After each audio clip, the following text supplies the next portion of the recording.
Në Vatikan ka rifilluar një nga proceset më të rëndësishme për Kishën Katolike, zgjedhja e Papës së ri. Mbi 130 kardinal nga 4 anët e botës janë izoluar në konklavën e Kapelës Sistine për të zgjedhur udhëheqësin e arshëm të 1.4 miliard besimtarëve. Tymi i zi që doli mbrëm nga oxhaku i Kapelës Sistine ka sinjalizuar dështimin e raundit të parë të votimit, një zhvillim i pritshëm pasi historia ka treguar se rrallëherë një pap zgjidhet në përpjekjen e parë. Konklava e vitit 2025 është më e madhja dhe më shpërndar gjeografikisht deri më sot, duke pasqyruar përpjekjet e Papa Franceskut për të zgjeruar përfaqësimin ndërkombëtar të Kishës gjatë 12 viteve të pontifikatit të tij.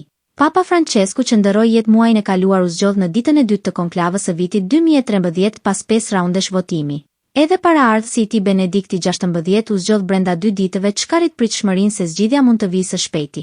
Këtë herë nuk ka një favorit të qartë. Kardinali italian Pietro Parolin, një figurë me peshë që ka mbajtur funksionin e sekretarit të shtetit në Vatikan, si dhe kardinali Filipinas Luis Antonio Tagle konsiderohen si emrat më të përfolur.